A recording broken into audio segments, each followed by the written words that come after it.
Hi viewers, welcome to I dream. నేను మీ host Aparna. ఈరోజు మనతో పాటు advocate and women right activist Mandava Kavya Prasad గారు ఉన్నారు. అండ్ అలాగే ఆవిడ మోర్ దాన్ 10 years అంటే 10 సంవత్సరాల కంటే ఎక్కువగానే ఆవిడ marriage, divorce and civil cases మీద వర్క్ చేస్తున్నారనమాట. సో యూజువల్గా డివోర్స్ అనే విషయంలో చాలా డౌట్స్ ఉంటాయి అండ్ అలాగే అసలు లాస్లో ఎన్నో కాన్ఫ్లిక్ట్స్ ఉంటాయి అని చాలామంది అనుకుంటూ ఉంటారు. సో యూజువల్గా ఉన్న లాస్ ఏంటి అండ్ రైట్స్ ఏంటి, అమ్మాయిలకి అబ్బాయిలకి కూడా ఎటువంటి రైట్స్ ఉంటాయి అన్న ఇన్ఫర్మేషన్ మొత్తం కూడా మనం మండువా కావ్య ప్రసాద్ గారిని అడిగి తెలుసుకుందాం. నమస్తే అండి. నమస్తే అండి. సో కావ్య గారు ఎలా ఉన్నారు? బాగున్నానండి, మీరు బాగున్నారా? నేను కూడా చాలా బాగున్నాను కావ్య గారు. అయితే కావ్య గారు, ఈ మధ్య కాలంలో భారతదేశంలో డివోర్స్ కేసెస్ చాలా ఎక్కువైపోయాయి, మనం వెస్ట్రన్ కంట్రీస్తో ఈక్వల్ అయిపోయాము అని వింటూ ఉన్నాం కదండి, ఇది నిజమేనా? డివోర్స్ కేసెస్ ఎక్కువ అవ్వడం అనేది వాస్తవం అండి. There is significant increase. But ఎక్కువ నేను వింటుంటాను, ఏదో రెండో పెళ్ళే ఎవ్రీ సెకండ్ మ్యారేజ్ డివోర్స్ అయిపోతుంది అన్నంత అలార్మింగ్ రేట్లో అయితే లేదు. అండ్ మన పాపులేషన్ కూడా పెరుగుతూ వచ్చింది కాబట్టి it's not very disproportionate. But కాదనలేము, డివోర్స్ రేట్ అయితే హై అవుతుంది. దానికి మనం వేరియస్ రీజన్స్ తీసుకుంటే, అంత ముందల ఉమెన్ ఆ మ్యారేజ్ ఎంత స్ట్రెయిన్డ్ ఉన్నా, హస్బెండ్ ఎంత టార్చర్ చేసినా భరించేవాళ్ళు. నేను ఇది ఉమెన్కి స్పెసిఫిక్గా ఎందుకు చెప్తున్నానంటే, earlier if you see men తొందరగా డివోర్స్ కోసం అప్రోచ్ అవ్వడము, ఉమెన్ కొంచెం దాంట్లో వాళ్ళకి తీసుకోవాలి, డిజర్వింగ్ ఉన్న డివోర్స్కి అన్ని కారణాలు ఉన్నా వాళ్ళు వెనకడిగి వేసేవాళ్ళు. బట్ ఇప్పుడు సొసైటీలో awareness and liberalization of thoughts అందరికీ రావడం వల్ల సొసైటీ లిబరల్ అవుతోంది. So on that note divorce కోసము అప్రోచ్ అవ్వడం ఉమెన్లో కూడా పెరిగింది. And social stigma, earlier divorce is a taboo. అంటే అమ్మో డివోర్స్ తీసుకుంటున్నారా ఎందుకు, అట్లా ఫ్యామిలీ ప్రెషర్ కూడా ఉండేది. వాళ్ళిద్దరూ హ్యాపీగా లేకపోయినా from men side and women side family pressure ఎక్కువగా ఉండేది. ఉండండి, అయినా కూడా కలిసి ఉండండి, సర్దుకుపోండి. ఐ మీన్ సర్దుకుపోవడం అనేది good concept, but to an extent ఆ మ్యారేజ్ ఇంకా లివ్ చేయలేదు, వాళ్ళు అన్హ్యాపీగా ఉన్నారు, లేకపోతే ఒకళ్ళు చాలా టార్చర్ పెడుతున్నారు, లేకపోతే అడల్టరీకి పాల్పడుతున్నారు, అయినా కూడా మీరు ఉండండి అని చెప్పేవాళ్ళు. అంతకుముందు సొసైటీ ఏమనుకుంటుందో అని భయపడి. ఇప్పుడు అది తగ్గింది. ఇఫ్ ఒక పెళ్ళైన అబ్బాయి వెళ్ళి వాళ్ళ పేరెంట్స్తో నేను ఇలా సఫర్ అవుతున్నాను అని చెప్తే they are able to accept it. అవును కదా, సఫర్ అవుతున్నాడు కదా, వాళ్ళు హ్యాపీగా లేరు కదా, కౌన్సిలింగ్ అది చేసిన తర్వాత కూడా సరిగ్గా లేరు కదా, so what's the point, okay తీసుకొని ఇద్దాం, ఆ అప్రోచ్ వస్తుంది. కాబట్టి yeah, there is increase in divorce rates. అయితే మామూలుగా మనకి ఇండియాలో కొన్నిసార్లు అని కాదు, చాలామంది అంటూ ఉంటారు ఏంటి అంటే, వెస్టర్నైజ్డ్ కంట్రీస్లో డివోర్స్ అనేది చాలా తక్కువ సమయంలో తీసేసుకోవచ్చు, కానీ మన దగ్గర అది చాలా లాంగ్ ప్రాసెస్, ఎక్కువ టైం పడుతుంది, ఎక్కువ స్ట్రెయిన్ అవ్వాలి అని. ఎందుకు ఇతర కంట్రీస్తో పోల్చుకుంటే మనకి అంత డ్యూరేషన్ ఎందుకు పడుతుంది ఒక డివోర్స్కి? ఎందుకనంటే దానికి వేరియస్ ఫ్యాక్టర్స్ ఉన్నాయండి. మన divorce is based on fault theory system. అంటే మనము ఒకళ్ళు డివోర్స్ తీసుకోవాలనుకుంటే వన్ ఆఫ్ ద స్పౌస్, వాళ్ళు ఇంకొకళ్ళు ఒక లోపం కానీ తప్పు కానీ చూపించాలన్నమాట. And not just showing them, they have to establish that. అంటే ఈ క్రూయల్టీ యాక్ట్కి పాల్పడ్డారు, అంటే ఫిజికల్ అబ్యూజ్ ఎక్కువ ఉంది, మెంటల్ అబ్యూజ్ ఎక్కువ ఉంది, అడల్టరీకి పాల్పడ్డారు, అలాంటిది ఎవిడెన్స్ ఎస్టాబ్లిష్ చేయాల్సి వస్తుంది. దానివల్ల కొంచెం ఎక్కువ టైం పడుతుంది. On above that opposing views ఉండొచ్చు. అంటే వైఫ్కి డివోర్స్ కావాలి, హస్బెండ్కి వద్దు, వైజ్ వర్సా ఎలా అయినా ఒకళ్ళకి కావాలి, ఒకళ్ళకి వద్దు. అలాంటప్పుడు కోర్ట్స్ వాళ్ళని కలిసి ఉంచడానికి ట్రై చేస్తాయి అన్నమాట. రీకన్సిలియేషన్ అవి చేసి వాళ్ళు కలిసి ఉంటే బాగుంటుంది, ఒకళ్ళకు ఉండాలని ఉంది కదా, ఇంకొకళ్ళలో మార్పు వస్తుందేమో అని చెప్పి చూడడము, అలా మీడియేషన్ సెషన్స్ జరగడం, దానివల్ల లెందీ ప్రాసెస్ అవ్వడం అనేది జరుగుతుంది. ఓకే. వేరే కంట్రీస్లో నో ఫాల్ట్ థియరీ, వాళ్ళు కలిసి ఉన్నారు అప్పటిదాకా, ఒకళ్ళు వద్దనుకుంటున్నారు ఫర్ వేరియస్ రీజన్స్, ఏదైనా ఉండొచ్చు, అప్పుడు కోర్ట్ వెంటనే అప్రోచ్ అవ్వగానే డివర్స్ గ్రాంట్ చేస్తుంది అనమాట. So that makes it easier and time కూడా చాలా తక్కువ పడుతుంది. ఓకే. సో ఈ నో ఫాల్ట్ థియరీ వల్లే డిఫరెన్సెస్ వచ్చినప్పుడు మనకున్న ఈ ఫాల్ట్ థియరీ ఏదైతే ఉందో దీనివల్ల చాలా ఇష్యూస్ వస్తున్నాయి అని అనుకోవచ్చు మనం. ఎందుకంటే ఇప్పుడు ఖచ్చితంగా ఒకళ్ళకి ఏదో ఫర్ సమ్ అదర్ రీజన్ మనకి ఇష్టం లేదు, వాళ్ళతో విడిపోదాం అనుకున్నప్పుడు ఫాల్ట్స్ చూపించడం లాంటివి కూడా జరుగుతూ ఉంటాయి కదండి.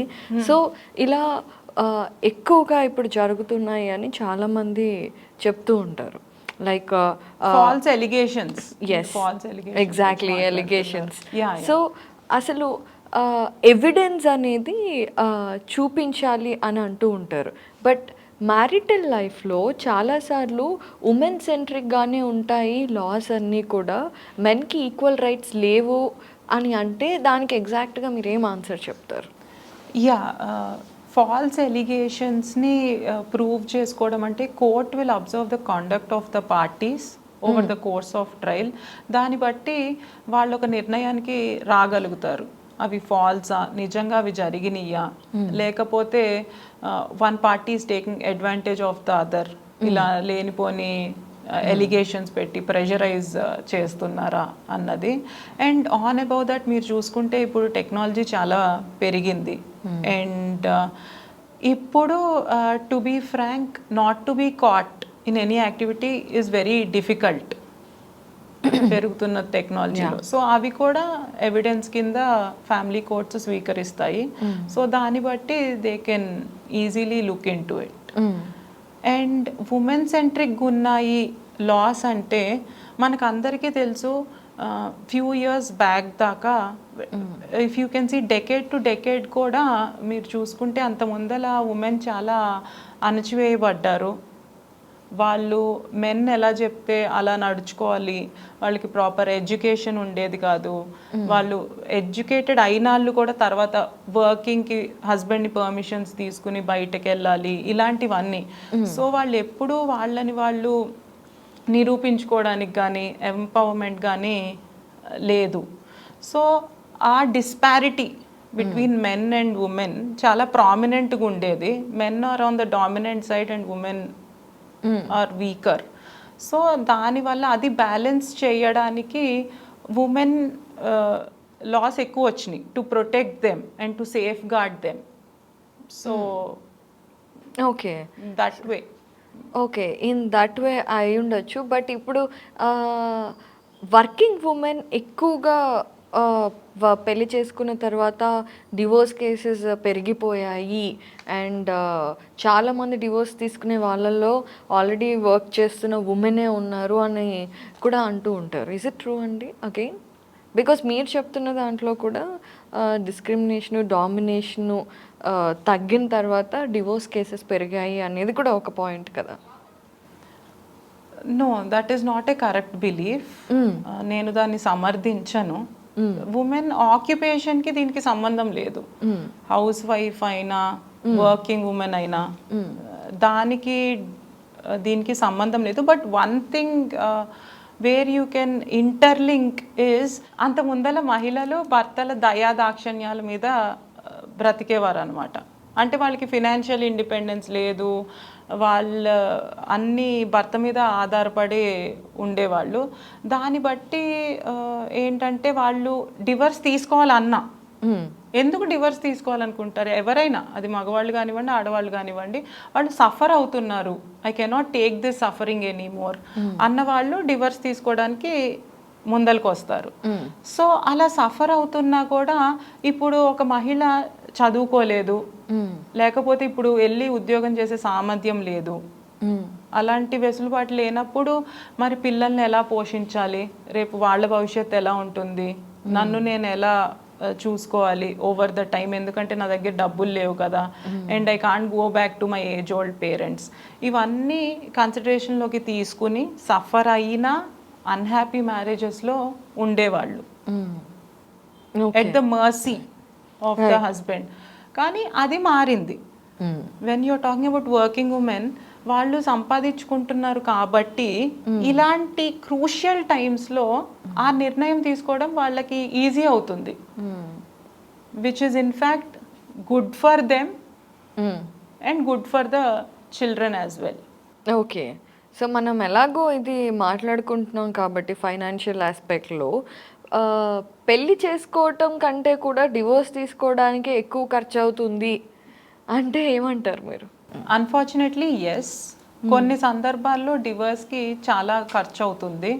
అండ్ పెళ్లితో పోల్చుకుంటే, అంటే ఇప్పుడు పెళ్లి ఒక రిజిస్టర్ మ్యారేజ్ అనుకోండి, చాలా తక్కువ డబ్బులతో 100s కూడా అయిపోతుంది, పెళ్లి చేసుకోగలుగుతారు. బట్ డివోర్స్ కేసుకి వచ్చేసి కోర్ట్ని అప్రోచ్ అవ్వాలి. ఇప్పుడు ఒక డిస్ప్యూట్ ఉందనుకోండి, the dispute between wife and husband, అది వేరియస్ కేసెస్ అవుతుంది. 498 మీరు తీసుకున్న డొమెస్టిక్ వైలెన్స్ కింద అవుతుంది, మెయింటెనెన్స్ కేసు వేయొచ్చు. అలానే ఒక party, aggrieved party wife desert చేస్తే ఆర్సీఆర్ అని మీరు వింటుంటారు, రెస్టిట్యూషన్ ఆఫ్ కాంజుగల్ రైట్స్, నాకు కలిసి ఉండాలని ఉంది అని చెప్పి ముందరికి రావచ్చు. రైట్, ఒకళ్ళకి ఇష్టం ఉంది, ఒకళ్ళకి ఇష్టం లేదు. రైట్, సో అలాంటప్పుడు అది ఎక్స్పెన్సివ్ అవుతుంది, ఎందుకంటే ఈ వేరియస్ కేసెస్ డీల్ చేయాల్సి వస్తుంది. అండ్ ఒక్కొక్క కేసు ఒక్కొక్క కోర్ట్లో ఉంటుంది. And on about that this can go from lower court to high court to supreme court. So supreme court చేరేసరికి 20 years కూడా పట్టొచ్చు. So with such long legal battle, prolonged litigation ఉందనుకోండి, అది చాలా టైం తీసుకుంటుంది. దాన్ని బట్టి అంత టైం తీసుకున్నప్పుడు డెఫినెట్గా అడ్వకేట్ కాస్ట్స్ అండ్ వాళ్ళు కూడా పర్సనల్గా అక్కడ వచ్చి చెప్పిరవడానికి కాస్ట్స్ అవన్నీ ఇన్కర్ అవ్వాల్సి వస్తుంది. కాబట్టి it can get very expensive. So Kavya గారు, ఒకవేళ హౌస్ వైఫ్ అయ్యుండి ఆవిడకి ఎటువంటి ఫినాన్షియల్ సోర్సెస్ లేవనుకోండి, totally dependent on husband for financially, but ఆవిడకి ఏదైనా ఇబ్బంది ఉండి డివోర్స్ తీసుకోవాలి అనుకుంటే ఎటువంటి అవకాశాలు ఉంటాయి? బికాస్ డబ్బులు is the most important thing కదా. అవునండి, ఇప్పుడు మనం హౌస్ వైఫ్స్ని తీసుకుంటే they are completely dependent on their husband. Right, ఇప్పుడు అది కట్ అయినప్పుడు వాళ్ళు if they are seeking for a relief, it's a challenge for them. ఈ ఛాలెంజ్ని అడ్రస్ చేయడానికి, వాళ్ళకి న్యాయం చేయడానికి we have section 24 in Hindu marriage act. దీంట్లో these legal expenses are covered. Apart from ఆమె సస్టెనెన్స్ కోసం మెయింటెనెన్స్, చైల్డ్ సపోర్ట్ కోసం వేసుకుంటారో, దాంతోపాటు this is also covered. Okay, so legal expenses కూడా హస్బెండ్ త్రూ ఆవిడకి వస్తాయి ఓకే ఈ ఛాలెంజ్ ఫేస్ చేయడానికి. సో కావ్య గారు, మన కాన్స్టిట్యూషన్ ప్రకారం తీసుకుంటే కనుక ప్రతి ఒక్కళ్ళు equal, everybody should get and should have equal rights అంటూ ఉంటాం కదండి. అయితే ఇక్కడికి వచ్చేసరికి మరి రిలీజియన్ని బట్టి లాస్ ఉండడం కూడా జరుగుతూ ఉంటుంది. మరి అటువంటి టైంలో అందరికీ ఈక్వల్గా జస్టిస్ జరుగుతుందా? ఖచ్చితంగా జరుగుతుందనే చెప్పాలండి. దో మన పర్సనల్ లాస్ అంటే వ్యక్తిగత చట్టాలు మనకి హిందూస్కి Hindu marriage act, Hindu succession act, క్రిస్టియన్స్కి Indian divorce act, marriage act, అలానే ముస్లిమ్స్కి వాళ్ళ పర్సనల్ లా ఉంది. ఇది దేని బట్టి ఎస్టాబ్లిష్ అవుతుందంటే మన రిలీజియన్ని బట్టి. మనం ఏ రిలీజియన్ అయితే ఉన్నామో generally we follow that religion. దాన్ని బట్టి మన వారసత్వం, వివాహం, విడాకులు ఇవన్నీ డిసైడ్ అవుతాయి. ఇప్పుడు కోర్టులు అన్నాక ఫ్యామిలీ కోర్ట్ అనేది స్పెషల్గా వింటున్నాము, అండ్ ఇతర కోర్ట్స్ కూడా ఉన్నాయి కదా. ఇప్పుడు ముఖ్యంగా ఈ ఫ్యామిలీ కోర్ట్స్ రావడానికి అసలు ఏంటి రీజన్స్, అండ్ అసలు డిఫరెన్సెస్ ఏంటండి మామూలు కోర్ట్స్కి అండ్ అలాగే ఫ్యామిలీ కోర్ట్స్కి? ఫ్యామిలీ కోర్ట్స్ అనేవి ఫ్యామిలీ కోర్ట్ యాక్ట్ 1980 నుంచి వచ్చాయండి. దాంట్లో అన్ని ఫ్యామిలీ డిస్ప్యూట్స్ గురించి కోర్ట్స్ వచ్చినాయి అనమాట. అంటే వైఫ్ అండ్ హస్బెండ్ మధ్య నుండే ఎనీ డిస్ప్యూట్, అది డివర్స్ అవ్వచ్చు, ప్రాపర్టీకి సంబంధించి అవ్వచ్చు, మెయింటెనెన్స్, చైల్డ్ కస్టడీ, మనం ఇందాక అనుకున్నట్టు రెస్టిట్యూషన్ ఆఫ్ కాంజుగల్ రైట్స్, దేనికైనా ఫ్యామిలీ కోర్ట్ని అప్రోచ్ అవ్వచ్చు. అవి ఎక్స్క్లూజివ్గా ఈ ఫ్యామిలీ కేసెసే డీల్ చేస్తాయి అన్నమాట. Family courts are more sensitized వేరే కోర్ట్స్తో చూసుకుంటే అని చెప్పుకోవచ్చు. ఎందుకంటే ఒక వైఫ్ అండ్ హస్బెండ్ మధ్యలో ఈ స్ట్రెయిన్డ్ రిలేషన్స్తో డీల్ చేస్తున్నప్పుడు they will be overflow of emotion and everything in the court. So ఇలాంటి డెలికేట్ ఇష్యూని హ్యాండిల్ చేయడానికి దే ఆర్ సెన్సిటైజ్డ్. అలానే ఇప్పుడు ఎవిడెన్స్ యాక్ట్ చూసుకుంటే వేరే కేసెస్లో, సివిల్ క్రిమినల్ కేసెస్లో they are very strict. Whereas family డిస్ప్యూట్స్లో వాటిని రిలాక్స్ చేశారు. అంటే ఒక జిరాక్స్ కాపీ, అన్సైన్డ్ పేపర్స్ని కూడా కన్సిడర్ చేస్తారు ఎవిడెన్స్ కింద. It is not that strict అనమాట. అలానే ఫ్యామిలీ కోర్ట్లో ఒక ప్రత్యేకత ఏంటంటే వాళ్ళని వాళ్ళు రిప్రజెంట్ చేసుకోవచ్చు. అంటే అడ్వకేట్ పార్టీ వాళ్ళు రిప్రజెంట్ చేసుకోవచ్చు, అడ్వకేట్ త్రూనే వెళ్ళాలని లేదు. ఓకే. అండ్ ఇంకో మెయిన్ పాయింట్, ఆ పార్టీ వాళ్ళు one lawyer comes in to picture on their behalf. ఆ లాయర్ వాళ్ళని హెల్ప్ చేయడమే కాకుండా through the court they have to help the court also. అయితే ఇర్రిట్రీవబుల్ బ్రేక్ డౌన్ ఆఫ్ మ్యారేజ్ అంటూ ఉంటారు కదండి, అంటే ఏంటి అసలు? ఇర్రిట్రీవబుల్ బ్రేక్ డౌన్ ఆఫ్ మ్యారేజ్ అంటే marriage is broken beyond repair. వాళ్ళని మీడియేషన్ చేసిన, రీకన్సిలియేషన్ ఏది చేసినా వాళ్ళు కలిసి ఉండలేరు.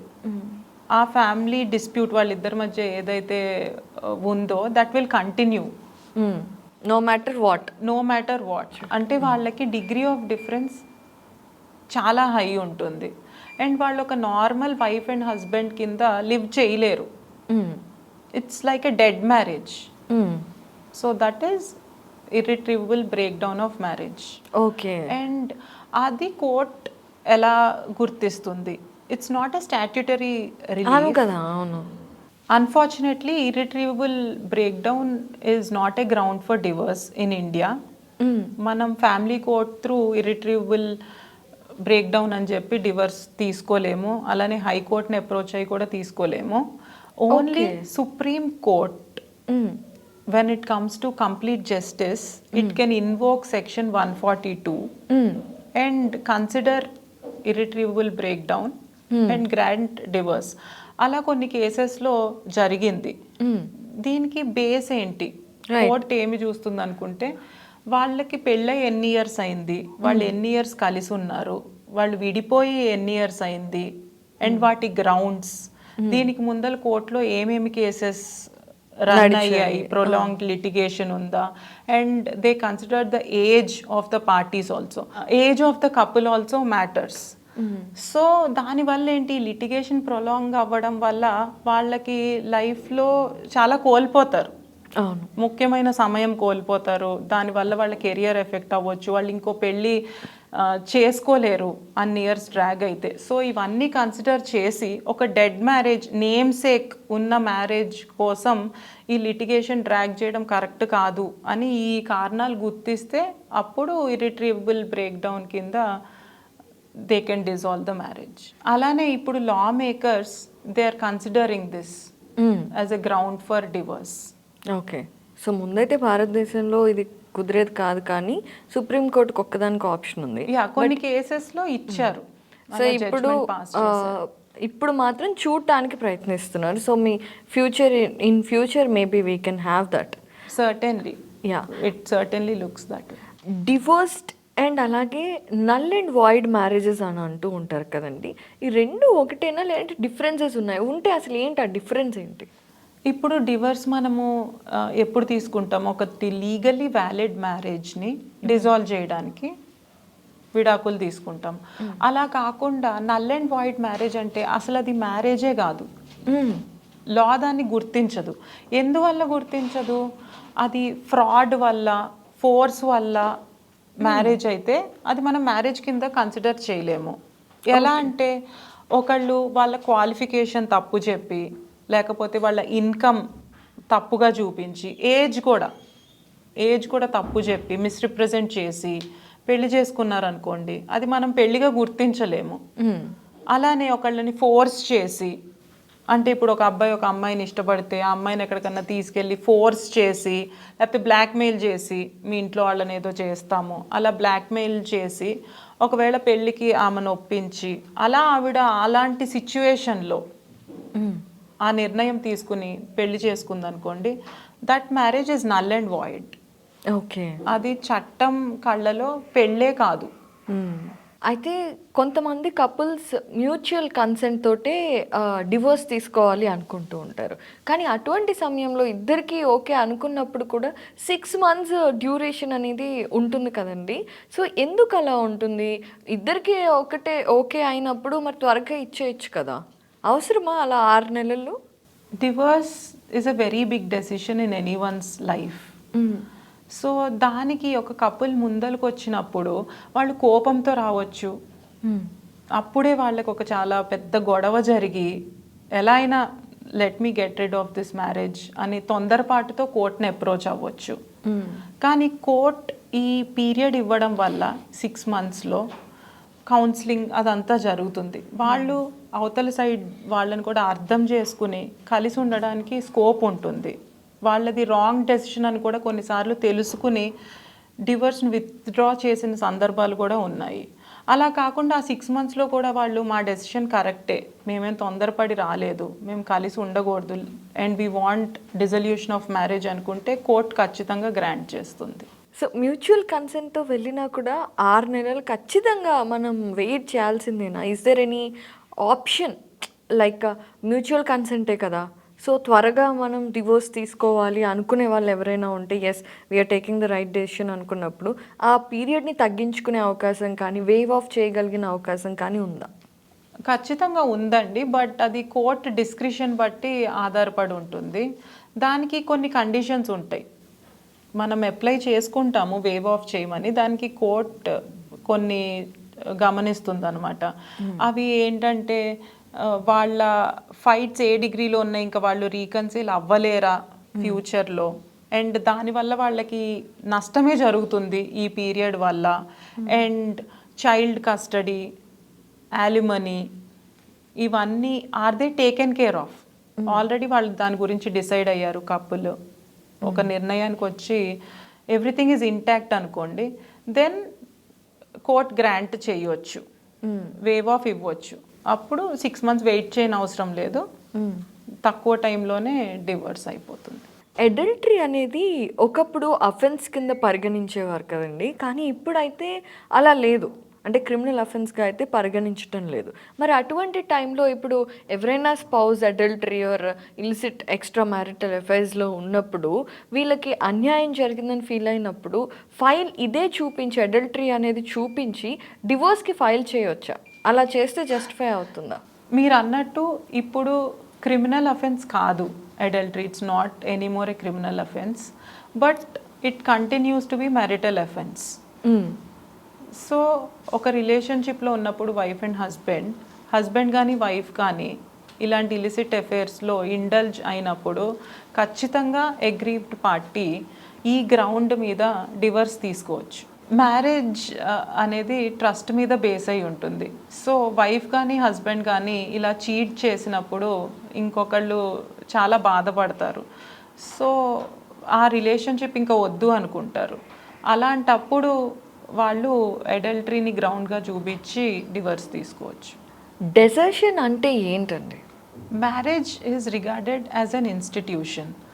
So it creates some obligations, rights and duties on man and woman, which are interpersonal.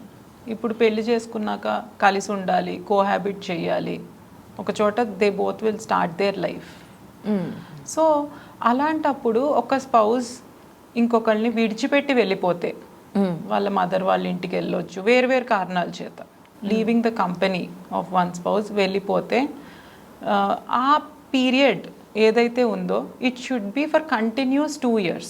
అంటే ఏదో చిన్న గొడవ పడి వెళ్ళారు, మళ్ళీ కలిసి ఉంటున్నారు, ఒక 1 month వేరుగా ఉన్నారు, మళ్ళీ డిఫరెన్సెస్ సార్ట్ అవుట్ చేసుకుని కలిసి ఉంటున్నారు, that doesn't come under desertion.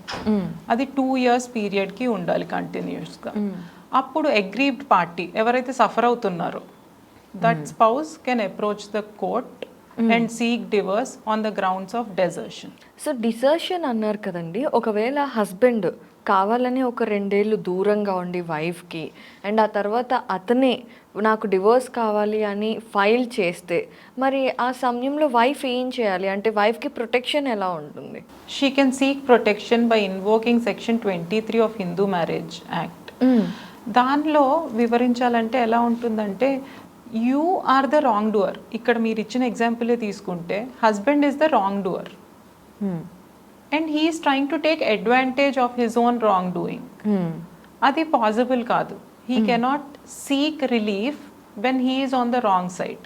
So అలా విల్ఫుల్గా చేసి ముందరికెళ్ళడం సాధ్యం కాదు. He cannot seek divorce in such situations and wife can take protection of this section.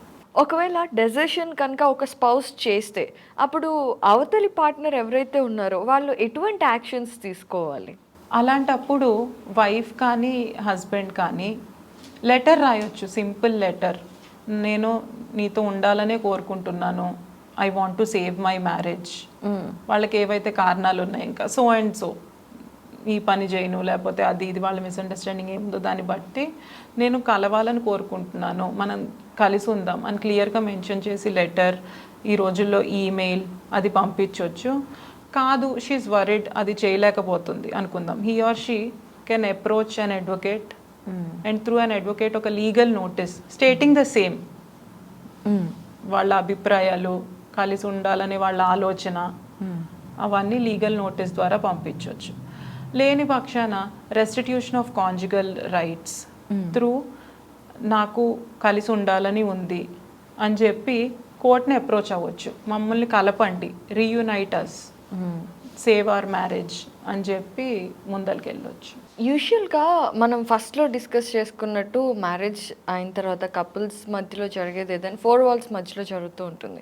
So అలాగే అబ్యూస్ కూడా జరుగుతూ ఉంటుంది కదండి.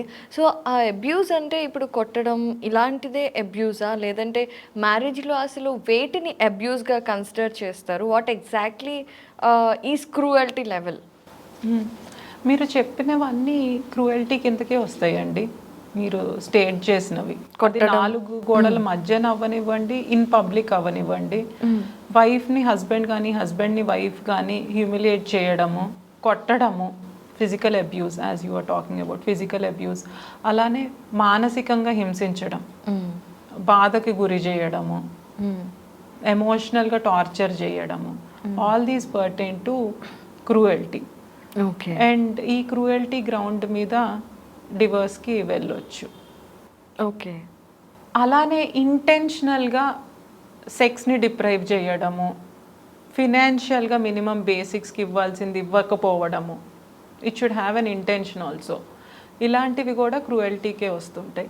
అండ్ ఈ రోజుల్లో మనం చూస్తుంటాం బాడీ షేమింగ్ చేయడము, నువ్వు లావుగా ఉన్నావు, నేను అంత ముందలా కలిసిన అమ్మాయిలు చూడు ఇలా ఫెయిర్గా ఉన్నారు, అలా ఒక మానసిక ఆందోళనకి గురి చేయడము, ఫిజికల్ యాట్రిబ్యూట్స్ని తీసుకుని డీగ్రేడింగ్గా మాట్లాడడము, ఇది కూడా క్రూయల్టీ కిందకే వస్తుంది. ఓకే. ఎక్స్ట్రీమ్ కేసెస్లో భర్తనే భార్యకి నువ్వు కావాలంటే వెళ్ళి ప్రాస్టిట్యూషన్ చేసుకో, నువ్వు డబ్బులు అడుగుతున్నావు కదా, నువ్వు అలాంటి యాక్టివిటీస్కి వెళ్ళు, అప్పుడు నీకు డబ్బులు వస్తాయి, ఇలాంటివి కూడా క్రూయల్టీకి కన్సిడర్ చేయొచ్చు అన్నమాట. ఎస్, ఖచ్చితంగా. ఓకే. సో క్రూయల్టీ గ్రౌండ్స్లో డివోర్స్ ఫైల్ చేసిన, లేదంటే అసలు మామూలుగా కూడా డివోర్స్ ఫైల్ చేస్తే యూజువల్గా ఒక టర్మ్ అనేది బాగా వినిపిస్తుంది డివోర్స్ అనగానే, అలిమోనీ అంటారు కదా. సో అసలు అలిమోనీ అంటే ఎగ్జాక్ట్గా ఏంటి, అది ఎవరికి వర్తిస్తుంది? 2 సందర్భాల్లో భార్య భర్త నుంచి యాలిమనీ కానీ భరణం కానీ క్లెయిమ్ చేసుకోవచ్చు. ఒకటి, ఆవిడ సపరేట్గా ఉండాలి, వైఫ్ అండ్ హస్బెండ్ సపరేటెడ్గా ఉన్నప్పుడు తనని తను పోషించుకోవడానికి యాలిమనీ రిలీఫ్ కోసం అడగొచ్చు. అలానే విడాకులు అయిన తర్వాత తన్ని తను పోషించుకోవడానికి సస్టెనెన్స్ కోసం భరణం కోసం చూడొచ్చు. యాలిమనీ 2 రకాలుగా ఉంటుంది. ఒకటి, ఒకేసారి ఒక లంసమ్ అమౌంట్ తీసుకోవడం, కన్సిడరబుల్ అమౌంట్ తీసుకోవడము, దాంతో అది అయిపోతుంది, maintenance it will get closed అనమాట 1 టైంలో. అలా కాకుండా మంత్లీ కూడా ఆమె సఫర్ అవ్వకుండా ఆమె పోషించుకోవడానికి మంత్లీ కూడా మెయింటెనెన్స్ కింద తీసుకుంటూ ఉండొచ్చు. సో అలిమోనీ అనేది ఏ సర్కమ్స్టాన్సెస్లో వైఫ్ డిమాండ్ చేయొచ్చు అండ్ అసలు అలిమోనీ అనేది ఎంతవరకు తీసుకోవచ్చు? ఏ సర్కమ్స్టెన్సెస్లో అంటే వైఫ్కి ఎప్పుడైతే సోర్స్ ఆఫ్ ఇన్కమ్ ఏం లేదు, భర్త మీదే ఆధారపడి ఉంది, he's the sole bread winner, అలాంటి సర్కమ్స్టెన్స్లో, అలానే భర్త ఆవిడ్ని నెగ్లెక్ట్ చేస్తున్నాడు, అసలు ప్రొవైడ్ చేయట్లేదు, అప్పుడు మెయింటెనెన్స్ కోసం క్లెయిమ్ చేయొచ్చు. అలానే మెయింటెనెన్స్ ఏ చట్టాల ప్రకారం తీసుకోవాలి అని అంటే Hindu marriage act, Hindu adoptions and maintenance act ద్వారా కూడా తీసుకోవచ్చు. అలానే గృహహింస చట్టం కిందను ఆమె కాంపెన్సేషన్కి మెయింటెనెన్స్కి అడగవచ్చు. 125 సిఆర్పిసి కింద కూడా మెయింటెనెన్స్ కోసం వైఫ్ క్లెయిమ్ చేయొచ్చు. ఓకే, ఎంతవరకు చేయొచ్చు? ఎంతవరకు అనేది భర్త ఇన్కమ్ బట్టి ఆధారపడి ఉంటుంది, తను ఎంత సంపాదిస్తున్నాడు. అలానే ఆయన లయబిలిటీస్ కూడా కన్సిడర్ చేయాలి కదా. వచ్చిందంతా if we take it as income, దాన్ని బట్టి వీ కెనాట్ జస్టిఫై. రైట్. కాబట్టి లయబిలిటీస్ ఇవన్నీ క్యూములేటివ్గా కన్సిడర్ చేయాలి. On about that wife and husband a life style, financial స్టేటస్కి సంబంధించిన వారో అది కూడా కోర్టు పరిగణలోకి తీసుకుంటుంది. అయితే ఇప్పుడు కూడా మనం వింటూ ఉంటాము, అంటే వైఫ్ అలిమోనీ అనేది డిమాండ్ చేయొచ్చు అని. Is there any circumstances where husband also can demand alimony from wife? ఉంటే ఎటువంటి సిచ్యువేషన్స్ అండ్ సర్కమ్స్టాన్సెస్లో? ఎస్, ఒక ప్రొవిజన్ ఉందండి హిందూ మ్యారేజ్ యాక్ట్లో, సెక్షన్ 24ని ఇన్వోక్ చేసి హస్బెండ్ కూడా నాకు మెయింటెనెన్స్ కావాలి అని కోర్టుని అప్రోచ్ అవ్వచ్చు. ఏ సందర్భంగా అంటే హస్బెండ్కి ఏ సోర్స్ ఆఫ్ ఇన్కమ్ లేదు and at the same time wife is doing very well, ఆవిడ బాగా సంపాదిస్తోంది, అలాంటి సందర్భంలో ఇది పాసిబుల్ అవుతుంది. ఓకే. బట్ ఈ అలిమనీ మెయింటెనెన్స్ హస్బెండ్కి గ్రాంట్ చేయడానికి there should be a marital dispute already pending in the court. ఇది ఒక ప్రీ రిక్విజిట్ అనమాట. ఇది ఫుల్ఫిల్ అయితే అప్పుడు ఆ డిస్పారిటీ ఆఫ్ ఇన్కమ్, నాకు అసలు ఇన్కమ్ లేదు, ఐ లాస్ట్ మై జాబ్, ఇలాంటివన్నీ వస్తాయి. అప్పుడు వైఫ్ని కోర్ట్ మెయింటెనెన్స్ ఇవ్వమని చెప్పే ఆస్కారం ఉంటుంది. ఓకే.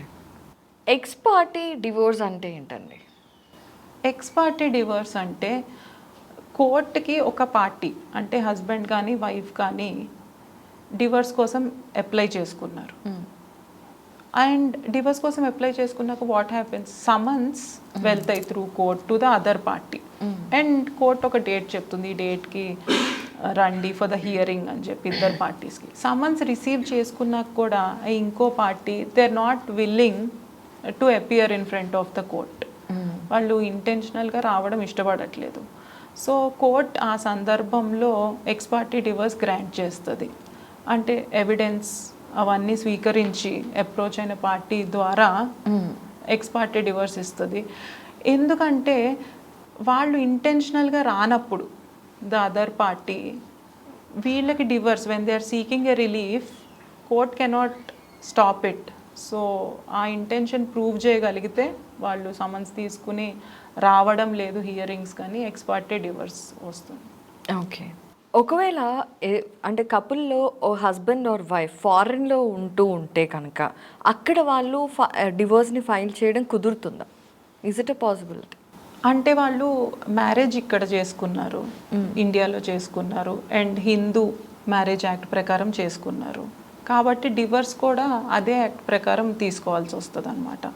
కాబట్టి అక్కడ తీసుకోవడం కుదరదు. ఒకవేళ కొన్ని సర్కమ్స్టెన్సెస్లో ఒకవేళ డివోర్స్ అక్కడ తీసుకున్నా అది ఇక్కడ మనకి చెల్లదు. సో అది చెల్లని డివోర్సే అవుతుంది. ఓకే. సో ఇప్పుడు అదే విధంగా ఇప్పుడు చాలామంది కపుల్స్ ఇద్దరు కూడా ఫారెన్లోనే సెటిల్ అయిపోయారు అనుకోండి, మరి అప్పుడు ఈ వెసులుబాటు ఉంటుందా? అంటే అక్కడే వాళ్ళు డివోర్స్ తీసుకునే అవకాశం ఉంటుందా? వైఫ్ అండ్ హస్బెండ్ ఇద్దరు ఇష్టపడి కన్సెంట్ ఇస్తే ఇద్దరు ఫారెన్లో ఉంటే ఖచ్చితంగా జరుగుతుంది. ఒకవేళ కపుల్లో ఎవరైనా ఒకళ్ళు ఫారెన్లో సెటిల్ అయ్యి వాళ్ళు ఇండియాకి తిరిగి రాకుండా డివోర్స్ ఫైల్ చేసుకోవాలి అంటే ఏం ప్రొవిజన్స్ ఉన్నాయి? కొన్ని సందర్భాల్లో అబ్రాడ్లో సెటిల్ అయిన వాళ్ళు డివర్స్ కేస్ కోసం ఇక్కడికి రాలేని సందర్భాలు ఉంటాయి. అది జాబ్ ద్వారా కావచ్చు, వేరే వేరే రీజన్స్కి. సో అప్పుడు వాళ్ళు ఒక ఫ్యామిలీ మెంబర్ ఇక్కడ ఉన్న వాళ్ళని, ఇండియాలో ఉన్న వాళ్ళని జీపీఏ కింద పవర్ ఆఫ్ అటార్నీ అంటాము, వాళ్ళకి ఇచ్చి ఆ పార్టీని రిప్రజెంట్ చేయొచ్చు. ఆ అబ్రాడ్లో ఉన్న వాళ్ళని, ఆ హస్బెండ్ అనుకోండి, హస్బెండ్ని వాళ్ళ ఫాదర్ ఇక్కడ ఉంటే హైదరాబాద్లో, ఆయన ఇక్కడ కోర్టులో రిప్రజెంట్ చేయొచ్చు. అలా ఆ డివర్స్ కేస్ని ముందరికి తీసుకెళ్ళొచ్చు. ఓకే. ఒకవేళ ఎవరైనా కపుల్స్ కానివ్వండి, ఇండివిజువల్స్ కానివ్వండి, డైలమాలో అంటే డివోర్స్ తీసుకోవాలా వద్దా అనే డైలమాలో ఉన్నప్పుడు మీరు అటువంటి క్లయింట్స్ని ఎలా డీల్ చేస్తారు, ఎలా గైడ్ చేస్తారు? ఇన్ఫ్యాక్ట్ చెప్పాలంటే చాలామంది ఆందోళనతో వస్తుంటారు. అప్పుడే ఏదో గొడవ అవుతుంది, హీట్ ఆఫ్ ద మూమెంట్ మనల్ని అప్రోచ్ అవుతారు. వాళ్ళకి తీసుకోవాలా వద్దా అని చెప్పి ఆ టైంలో వాళ్ళకి తీసుకోవడమే బెటరు, ఈయనతో నేను ఉండలేను అలా అనిపించి వస్తారు. సో మేము ఏం చేస్తామంటే వాళ్ళని ఫస్ట్ అనాలిసిస్ చేస్తాం, వాళ్ళ కేసు అంతా. అంటే అసలు from the time of marriage ఏం జరుగుతూ వస్తుంది, అది ఒక్క ఇన్సిడెంట్ బట్టే ఈ డెసిషన్కి వచ్చి మా దగ్గరికి వచ్చారా, లేకపోతే మిగతా ఇన్సిడెంట్స్ జరుగుతూ ఉన్నాయా? అంటే divorce also should be well deserved కదా, it is such an important decision. తర్వాత వాళ్ళ రాంగ్ స్టెప్ తీసుకున్న వెనకాలకి వెళ్ళలేరు, it will change their whole life. కాబట్టి మేము అంతా అనలైజ్ చేస్తాము, చేసి we will advise them any possibility. చిన్న గొడవలకే వస్తున్నారు, వాళ్ళు కలిసి ఉండే స్కోప్ ఉంది, like there is still life in marriage అనుకోండి, అప్పుడు మేము మీడియేషన్ కానీ, తప్పు వచ్చిన వాళ్ళలోనే ఉందనుకోండి, సమ్టైమ్స్ ఇట్ హ్యాపెన్స్. ఒక అమ్మాయి వచ్చింది, తప్పు in the sense what do you say, ఆమె తొందరపడుతోంది, సరిగ్గా అర్థం చేసుకోలేకపోతుందని మేము అనలైజ్ చేస్తే we'll try to counsel her. లేదు మీడియేషన్ హెల్ప్ అవుతుంది, వాళ్ళిద్దరిని కూర్చోబెట్టి మాట్లాడితే వాళ్ళిద్దరు వర్షన్స్ సపరేట్గా తెలుసుకుని ఒక సెటిల్మెంట్కి అరైవ్ అవ్వచ్చు అని అంటే మీడియేషన్కి మేము హెల్ప్ చేస్తాము. కాని సందర్భంలో వాళ్ళు డివర్స్ తీసుకోవచ్చు, మేము అడ్వైజ్ చేసిన, or if they want to take divorce they can take. But ఇలాంటి సందర్భాల్లో మేము మ్యారేజ్ సేవ్ చేయడానికి చూస్తాము. బట్ ఆ మ్యారేజ్ డెడ్ అయిపోయింది, నేమ్ సేక్కి వాళ్ళు కలిసి ఉంటున్నారు, కానీ వాళ్ళకి ఫస్ట్ నుంచి గొడవలు, చాలా స్ట్రెయిన్డ్ రిలేషన్, అన్హ్యాపీగా ఉన్నప్పుడు ఎస్ వీ విల్ ఇన్ఫ్యాక్ట్ డివర్స్కే మీరు వెళ్ళండి rather than wasting your life అని కూడా సజెస్ట్ చేస్తాం. So it varies person to person, case to case. Okay. So divorce అన్నప్పుడు చైల్డ్ కస్టడీ అనేది కూడా one of the major factor. So ఈ చైల్డ్ కస్టడీ అనే విషయంలో కోర్ట్ ఎలా డీల్ చేస్తుంది, ఎవరికి కస్టడీ ఇవ్వాలి అనేది ఎలా డిసైడ్ చేస్తుంది, ఏ ఫ్యాక్టర్స్ మ్యాటర్ అవుతాయి? చైల్డ్ కస్టడీకి వచ్చేసరికి child welfare most important thing. It's the top priority for the court. It should be in the best interest of the child. అది వైఫ్ అడుగుతున్నారనో లేకపోతే ఫాదర్ ఆఫ్ ద చైల్డ్ అడుగుతున్నారనో కాకుండా, child ఎక్కడైతే మంచి ఎన్వైరన్మెంట్లో పెరగొచ్చు అనేది చూసుకుంటే 3 ఫ్యాక్టర్స్ ఉంటాయండి దీంట్లో. ఒకటి ఫినాన్షియల్గా ఏ స్పౌజ్ సౌండ్ ఉన్నారు ఈజ్ వన్ ఇంట్రెస్ట్. ఇంకోటి ఏంటంటే అండ్ చైల్డ్కి స్టేబుల్ ఎన్వైరన్మెంట్ ఎవరు ఇచ్చి గ్రోత్కి తాహతపడగలరు. అండ్ కమింగ్ టు దిస్ ఎలా అంటే, ఫాదర్ చాలా వెల్ ఆఫ్ ఉన్నారు, ఇప్పుడు మదర్కి ఆ కెపాసిటీ లేదు, అందుకని చెప్పి ఫాదర్ దగ్గర ఉంచాలంటే గ్రాండ్ పేరెంట్స్ లేరు, గర్ల్ చైల్డ్ ఉంది, గ్రాండ్ పేరెంట్స్ లేరు, ఎవరు చూసుకోవడానికి లేరు. He has to leave the child and go to work. So this is also important right, apart from money ఎవరు చూసుకుంటున్నారు, చదివించడం దగ్గర నుంచి వాళ్ళకి అన్ని వాళ్ళ ఇంట్లోనే చూసి నేర్చుకుంటారు, వాల్యూస్ కానివ్వండి అన్నీ. సో ఎక్కడ స్టేబుల్ ఎన్వైరన్మెంట్ ఉంది అన్నది కూడా చూస్తుంది కోర్ట్. అండ్ అలానే చైల్డ్ని కూడా కోర్ట్ ప్రొడ్యూస్ చేయమంటుంది. చైల్డ్కి ఎవరి దగ్గర ఉండాలని ఉంది, మదర్ దగ్గర ఉండాలని ఉందా, ఫాదర్ దగ్గర ఉండాలని ఉందా, కోర్ట్ విల్ కన్సిడర్ ఎందుకు మదర్ దగ్గర ఉండాలని ఉంది. ఓకే, యా అలాంటి క్వశ్చన్స్లో కూడా వెళ్ళి వేర్ దే ఆర్ హ్యాపియర్ అన్నది కూడా కోర్ట్ కన్సిడర్ చేసి, ఈ 3 ఫ్యాక్టర్స్ని కన్సిడర్ చేసి ఎవరికి చైల్డ్ కస్టడీ ఇస్తే పిల్లలు బాగా పెరుగుతారు, అభివృద్ధిలోకి వస్తారు. This is the primary interest of the court. Okay, ఈ విషయంలో పిల్లల్ని కోర్ట్ అడుగుతుందా, అంటే పిల్లల్ని స్వయంగా అడుగుతుందా కోర్టు మీరు ఎవరి దగ్గర ఉండాలనుకుంటున్నారు అని? పిల్లల్ని ప్రొడ్యూస్ చేయమంటారు, పిల్లల్ని జడ్జ్ గారు అడుగుతారు ఎక్కడ మీరు ఉండాలనుకుంటున్నారు, ఏ పేరెంట్ దగ్గర కంఫర్టబుల్గా ఉన్నారు, ఇవన్నీ కోర్ట్ కన్సిడర్ చేస్తుంది. సో చైల్డ్ అంటే మనం వేరియస్ ఏజ్ ఫ్యాక్టర్స్లో చూస్తూ ఉంటాం కదండి.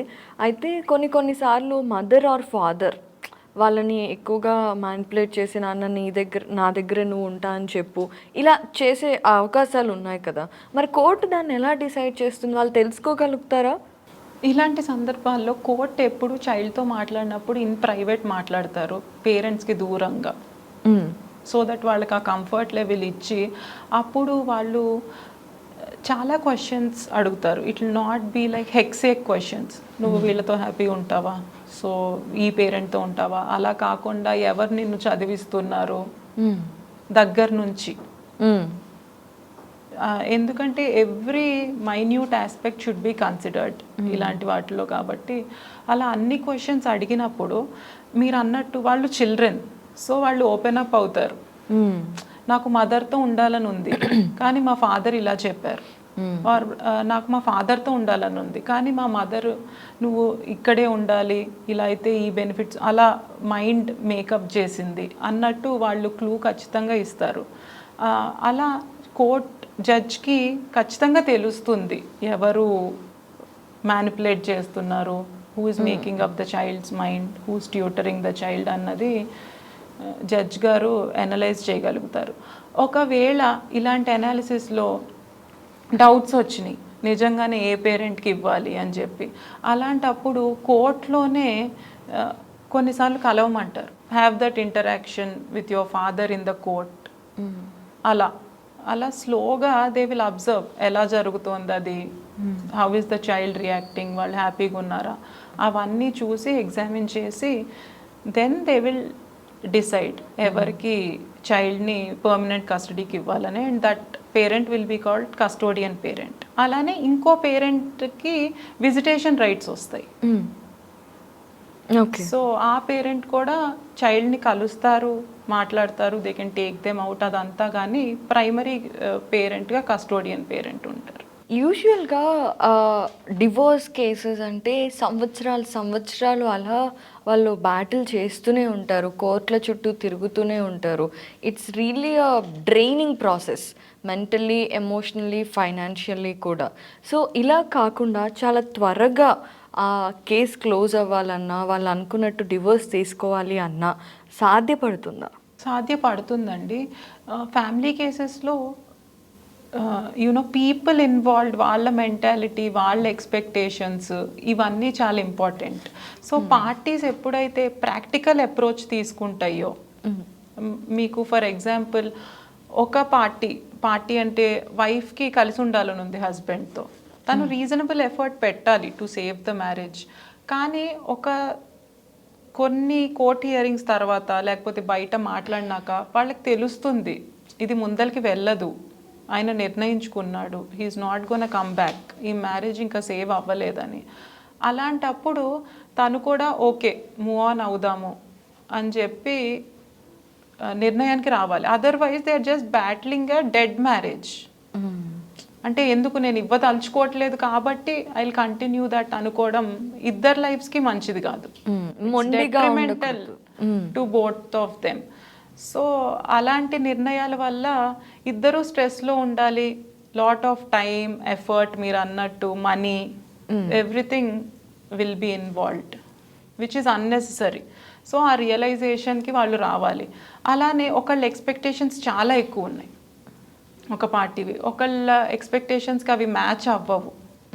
అది కొన్నాళ్ళకి తెలిసాక దాని మీద గొడవలు పడకుండా సరే అని చెప్పి ఒక సెటిల్మెంట్కి రావాలి. ఫ్యామిలీ కేసెస్లో we try for that, they should find a common ground and settle చేసుకోగలిగితే ఈ మిజరీ ఏదైతే ఉందో వాళ్ళకి, మెంటల్ టెన్షన్, కోర్ట్ హియరింగ్స్, ఇక్కడ ఒక కేసు అక్కడ ఒక కేసు వెళ్ళడం, their life revolves around it అనిపిస్తుంది వాళ్ళకి.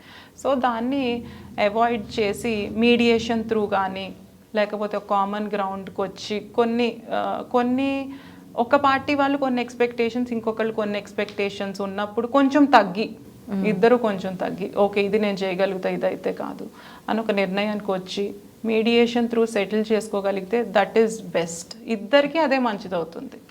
Even for one party who's fighting against it కూడా వాళ్ళకు కూడా అదే మంచిది.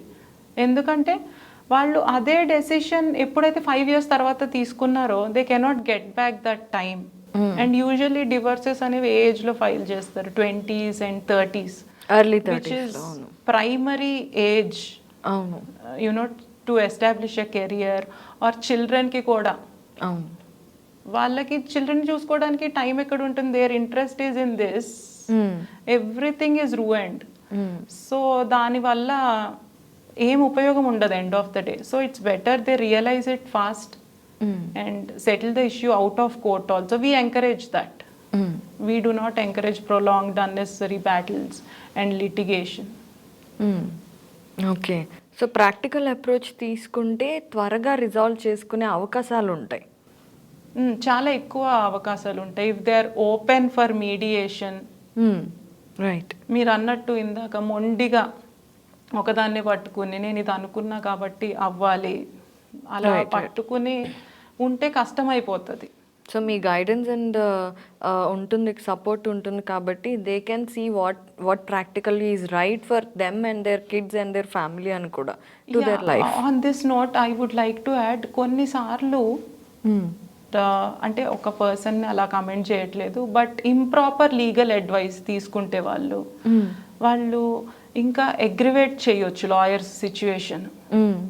సో అలాంటప్పుడు ఏంటంటే ఇంకా కేసెస్ వేయాలి, ఇంకా పార్టీని హెరాస్ చేయాలి లాంటి థాట్స్ వల్ల కూడా లిటిగేషన్ పెరుగుతుంది and it will stretch. So practically true.